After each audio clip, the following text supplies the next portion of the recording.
Ok, alors on va vous présenter, c'est pas vraiment une application, plutôt un site web qui s'appelle Respicaire et qui va servir à recueillir des données concernant la qualité de vie et les données sur la transition enfant-adulte des patients. Donc ça, c'est aussi un projet qui a été soutenu par Respifil en 2022. Qui a été développé donc avec un développeur et puis un hébergeur agréé données de santé et qui a pour but de remplir tout ça par les patients eux-mêmes sur tablette ou sur téléphone mobile. Ce qui était compliqué, c'était ces histoires d'autorisation légale, de données agréées, données de santé, etc. Il fallait que ce soit anonymisé, mais pas complètement non plus, parce que les praticiens souhaitaient avoir un retour sur ce qui était rempli par les patients. Et donc, il fallait que le médecin référent puisse recueillir les résultats et que ce soit anonyme pour les autres. L'objectif, c'est pour le patient, c'était que c'était plus facile et plus ludique de remplir sur un outil. Et pour les médecins, c'était de recueillir les choses et puis que ça puisse être aussi longitudinal sans que ça écrase les données précédentes. Alors pour l'instant, ont été implémentés dans cet outil des questionnaires de qualité de vie pédiatriques. Donc selon l'âge, c'est rempli par le parent, par l'enfant ou les deux. Un questionnaire d'anxiété et dépression, un questionnaire pour les parents dédié au PID et des questionnaires DCP, pareil, parents, enfants et adultes. Et il y a les questionnaires de transition, le Ready Steady Go avec les trois pas 1, 2, 3, le Good to Go, le questionnaire de préconsultation et le questionnaire parent. Alors, bon, ça, on va se mettre sur mon compte, je me suis déjà inscrite, mais les quelques données qui sont demandées aux patients à l'inscription, c'est nom, prénom, date de naissance, sexe, le nom de la maladie. À chaque fois, on peut dire je ne sais pas, hein, parce que on sait pour les PID, par exemple, c'est compliqué. Parfois, ils ne connaissent pas le nom de leur maladie. Le traitement actuel, on va rajouter des choses. Si ce sont des parents qui remplissent, ils précisent si c'est le père ou la mère. Les deux peuvent remplir. Est-ce qu'ils vivent actuellement avec l'autre parent, oui ou non? Est-ce qu'eux-mêmes sont atteints d'une maladie chronique, oui ou non? Et si oui, laquelle? Parce que ça peut être complètement différent. Et puis, dans les informations de suivi, le nom du pneumologue référent. Et ils ont le choix ou non de remplir cette case, parce qu'ils peuvent vouloir participer à des questionnaires pour la recherche, mais pas transmettre au médecin traitant. Et donc, email du médecin qui recevra donc les résultats et dans quel centre vous êtes suivi. Alors c'est là qu'on y croit, que ça va marcher. Ok, donc ça ressemble à ça. Et donc vous pouvez, il y a plein de petites explications.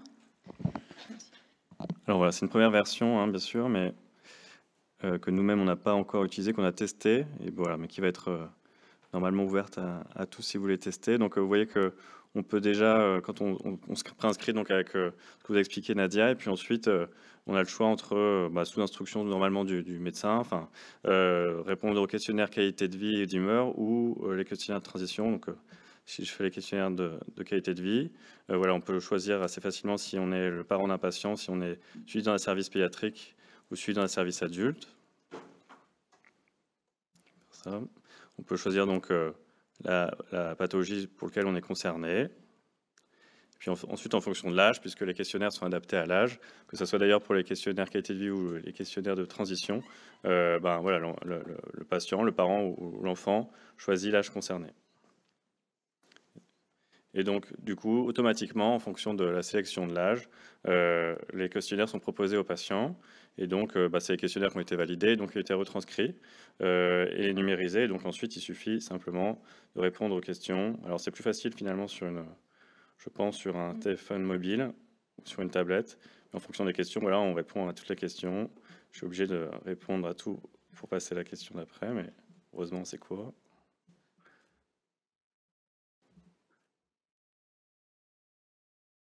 Voilà, ainsi de suite. Et donc, il y a les différents questionnaires qui ensuite, différentes étapes de chaque questionnaire, et puis c'est enregistré au fur et à mesure. Donc, il n'y a aucune perte d'information, c'est-à-dire que si ça coupe, hein, voilà, les informations sont déjà préenregistrées, ou alors si les familles, les patients souhaitent remplir un seul questionnaire, ils peuvent bien sûr remplir un seul questionnaire et puis remplir plus tard le suivant. Je vais montrer la transition. On va montrer la transition. On recommence. Hop. De même si on va de l'autre côté. Vous avez les 3 principaux questionnaires. Voilà, ça pourrait être encore en plus implémenté par d'autres questionnaires, hein, on pourrait y revenir. Si je montre le Ready, Steady, Go, vous avez les différents questionnaires, avec le premier notamment à vos marques. Et donc, de la même façon, voilà, les réponses aux questions, avec à chaque fois des moments de commentaires et des extractions possibles pour que justement on puisse après entrer en interaction avec les équipes de soignants.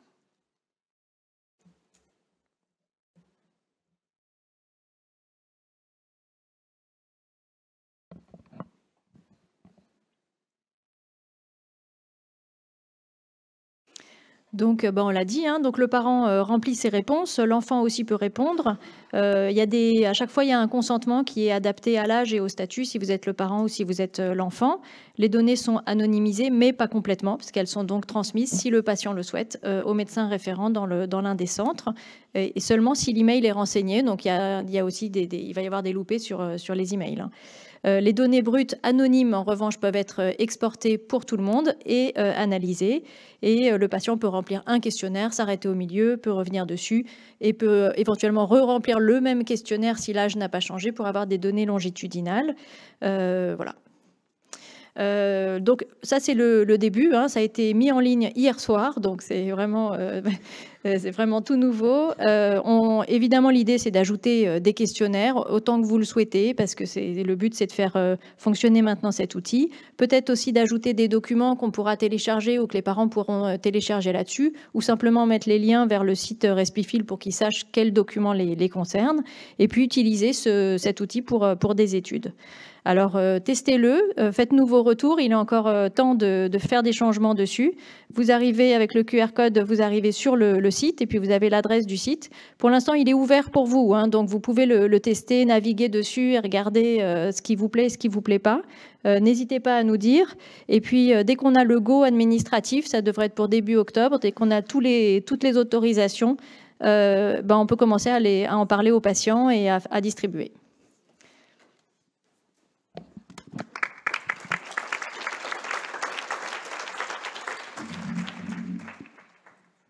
Est-ce qu'il y a des questions? Je vais en poser une, j'en ai une. Donc, à partir de début octobre, déploiement de ce qui sera pas vraiment une application, comme tu le disais, mais plutôt un site Internet. Vous le faites, vous, dans votre pratique, d'évaluer à chaque venue des patients, PID, DCP, autres, la mesure de la qualité de vie? C'est Guillaume qui est fort. Sur le questionnaire de DCP, en tout cas, on le fait une fois par an. Ouais. D'accord. Et après, ce qui est plutôt intéressant, c'est pas forcément le score, qui est très compliqué à calculer, par exemple, et plutôt la qualité de leurs données. Alors après, il y a d'autres outils dans le cadre de la DCP, je ne vais pas m'étendre là-dessus, mais c'est vrai que le reporting des symptômes par les patients eux-mêmes, en dehors du champ de la consultation, c'est très instructif. En fait, hein. Il y a plein de choses qu'ils racontent qu'ils n'ont pas du tout. Peut-être on leur a pas posé la question, tout simplement. Mais voilà, ou même le fait qu'on leur pose la question plus directement, ils répondent. Et donc, c'est une source d'information importante, même dans la qualité du soin directement, je trouve. J'enchaîne sur une autre question. Parfois, ces questionnaires abordent des dimensions qui ne concernent pas directement les patients. On en parlait ce matin des PROMS, les Patient Reported Outcomes. Est-ce qu'il y aura une évolution possible, une fois que les questionnaires seront validés, évidemment, par les patients, d'implémenter ça? Enfin, c'est peut-être une des pistes aussi qu'il faut creuser pour En fait, on a le droit de mettre que des questionnaires a priori validés. Oui. On peut mettre des questionnaires à façon, mais dans ce cas-là, il faut bien l'écrire, de dire que voilà, c'est un questionnaire en cours de validation, des choses comme ça. Ça, on peut le faire, oui, mais il faut que ce soit clair pour tout le monde. Et le but, bien sûr, c'est d'utiliser ça, plus qu'un papier, parce qu'on les perd. C'est très compliqué de garder les questionnaires de qualité de vie, puis c'est long à remplir. Donc, oui, c'est le but, et de les utiliser. Pour le PHRC dans Corticoniae, par exemple, on peut remplir dedans. Ouais. Merci pour le travail, déjà.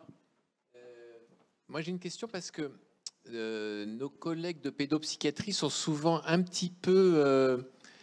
ont un regard des fois un peu critique sur ces auto-questionnaires, en particulier sur tout ce qui est anxiété, dépression. Et comment va se faire le retour? Parce que est-ce que vous avez imaginé que l'enfant qui découvre qu'il est anxieux-dépressif, ou que les parents découvrent que leur enfant est lui-même anxieux-dépressif, c'est-à-dire qu'il y a une vraie dimension, je pense, un peu éthique sur le retour de ces auto-questionnaires? Le questionnaire HAD, qui est celui d'anxiété et dépression, c'est que pour les parents, c'est pas pour les enfants. Et c'est pour ça qu'il y a un retour en fait au médecin référent. C'est parce que le comité d'éthique avec qui on avait fait la première étude de qualité de vie dans les PID nous avait demandé ce retour de façon à ce que justement il puisse y avoir une prise en charge derrière et que ce soit pas juste un chiffre catastrophique qui se balade. Le médecin référent va être responsable du fait que s'il ne regarde pas le retour, c'est un vrai sujet.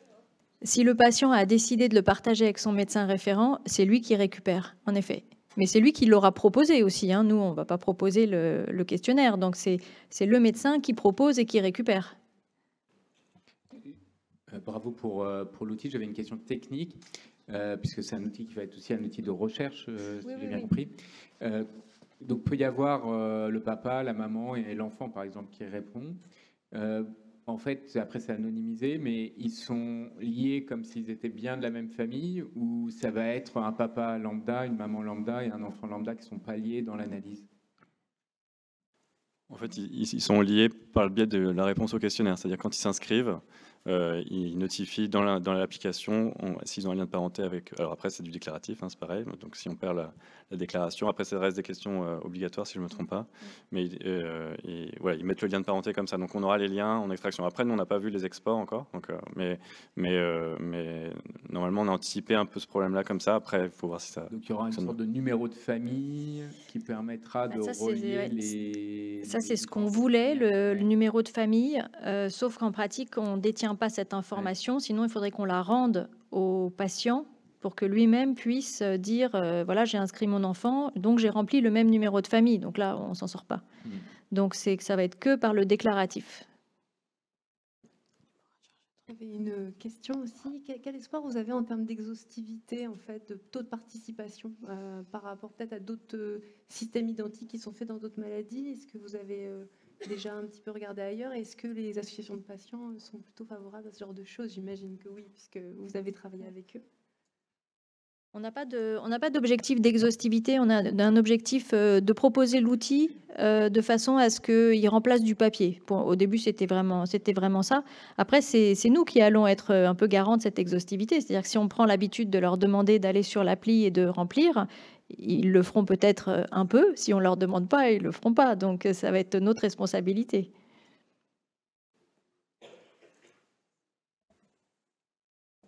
D'autres questions? Petite dernière question. C'est vrai que souvent, ces questionnaires de qualité de vie n'abordent pas bien ce qui se passe avant l'âge de 6 ans. C'est assez commun. Ah oui. On interroge souvent les parents. Il y a des questionnaires validés, des proxys justement pour les enfants de moins de 6 ans. DCP ou PID, je ne crois pas. Pour eux-mêmes, tu veux dire? Non, pour les parents d'enfants. DCP Ah ou oui, parents oui. d'enfants PID. Pour les DCP, c'est parents d'enfants, mais c'est 6 ans, ouais, effectivement. Oui, pareil. Il n'y a pas Avant 6 ans, il y de a questionnaire dédié. Les PDSQL, c'est générique. Il n'y a, Ouais. il y a pas de dédié. Le seul dédié, c'est DCP qui existe pour l'instant. Super, merci beaucoup. Merci.